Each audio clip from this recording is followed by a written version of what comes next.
Good morning friends. तो आज का हमारा टॉपिक है पाश्चात्य प्राच्य विवाद, यानी कि एंग्लो ओरिएंटल कंट्रोवर्सी।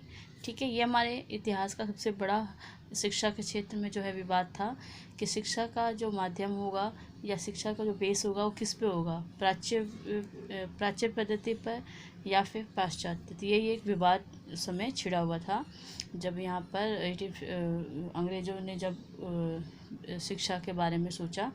ठीक, तो स्टार्ट करते हैं। तो इस विवाद का जन्म ईस्ट इंडिया कंपनी के 1813 के आज्ञा पत्र से हुआ। आज्ञा पत्र को हम चार्टर एक्ट भी कहते हैं। ठीक है, तो इसमें ये था, प्रथम बात तो यह है कि इस आज्ञा पत्र में यह निर्देश दिया गया कि ब्रिटिश कंपनी शासित क्षेत्रों में शिक्षा की व्यवस्था करना कंपनी का उत्तरदायित्व होगा। ठीक है, इसमें उन्होंने ये कहा आज्ञा पत्र में कि ब्रिटिश कंपनी शिक्षा की व्यवस्था करेगी, परंतु यह स्पष्ट नहीं किया गया था कि शिक्षा का स्वरूप क्या होगा। दूसरी बात यह है कि उसकी धारा 43 में जो 1 लाख रुपए की धनराशि जो उन्होंने कहा था कि रखरखाव, साहित्य के रखरखाव और भारतीय विद्वानों के प्रोत्साहन और भारत का पाश्चात्य ज्ञान विज्ञान का ज्ञान कराने के लिए निश्चित की गई थी 1 लाख रुपये। ठीक है, तो उसमें साहित्य और भारतीय विद्वानों की व्यवस्था नहीं की गई थी। ठीक, मतलब वो 1 लाख रुपए किसके साहित्य को रखरखाव या किसके बढ़ावा देने के लिए। ठीक, तो कंपनी के अधिकारियों ने इन दोनों शब्दों का अर्थ अलग अलग लिया, जिसके कारण कंपनी में 2 नए वर्ग बन गए। ठीक है, 2 वर्ग बन गए, एक है प्राच्यवादी और दूसरा है पाश्चात्यवादी। तो पहला हम ओरिएंटलिस्ट यानी कि प्राच्यवादी वर्ग के बारे में समझ लेते हैं। तो इस वर्ग में अधिकतर कंपनी के वरिष्ठ एवं अनुभवी अधिकारी थे। ये 1813 के आज्ञा पत्र के साहित्य शब्द से अर्थ भारतीय साहित्यों से लेते थे। ठीक है, और भारतीय विद्वानों से अर्थ भारतीय साहित्यों के विद्वानों से लेते थे।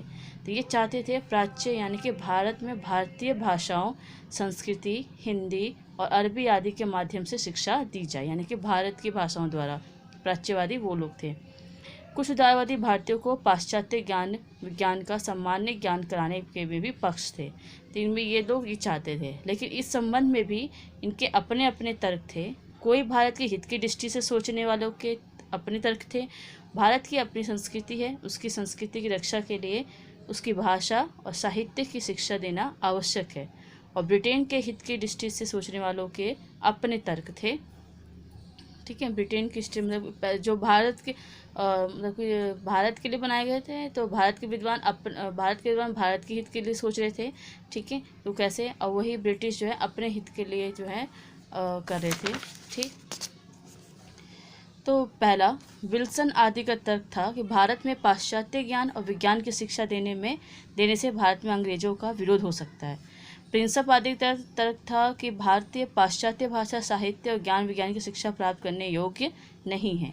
तो कुछ का तर्क था पाश्चात्य भाषा, साहित्य और ज्ञान विज्ञान की शिक्षा देने से भारतीय लोग जागरूक हो जाएंगे और भारत के में ब्रिटेन के शासन को उखाड़ फेंकेंगे। तो ये थे प्राच्यवादी लोग।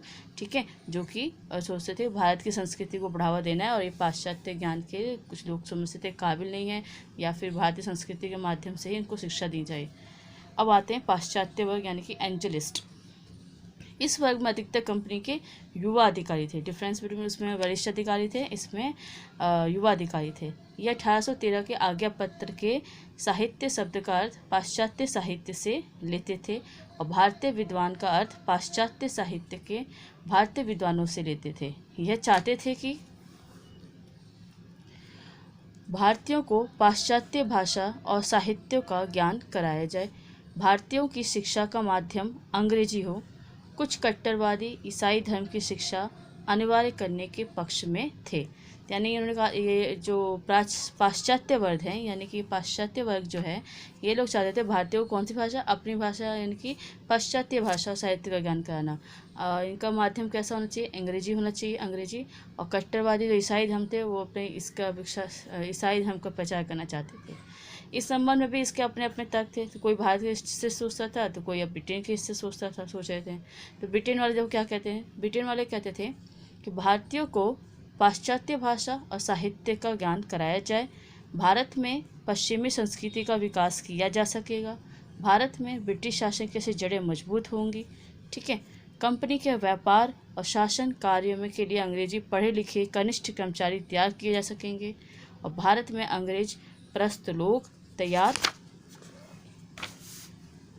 किए जा सकेंगे जो जन्म से भारतीय होंगे पर विचारों से अंग्रेज। तो ये जो ब्रिटेन के इस चीज़ सोचने वाले थे, ये वो ऐसे थे भारत को इतना ऐसा पढ़ाया जाए ताकि वो अंग्रेजों के लिए जो है काम कर सकें उनके नीचे। अब भारत के हित की दृष्टि में सोचने वालों के अपने तक थे, जैसे राजा राम मोहन राय। इनका अधिकतर था कि शिक्षा से भारतीय आधुनिकता ज्ञान विज्ञान से परिचित होंगे और अपनी उन्नति करेंगे। तो ये था आपका प्राच्य और पाश्चात्य विवाद। और इससे रिलेटेड आपके जो है टॉपिक है वो है मैकाले का विवरण पत्र, जो कि मैंने आपको करवा दिया। मैं इसमें आपको लिंक शेयर कर दूंगी। और वुड का जो है घोषणा पत्र इससे रिलेटेड है, ठीक है, तो वो भी मैंने आपको करवा दिया वीडियो में। अगर आप चाहे तो देखना तो आप देख सकते हो, ठीक है। एडम का भी इसी से रिलेटेड है, तो मैंने तीनों आपको करवा चुके हैं प्राच्य और पाश्चात्य विधि से। तो आप ये तीनों के लिंक मैं आपको उसमें शेयर कर दूँगी, ठीक है। आप चाहे तो आपसे देख सकते हैं। Good luck.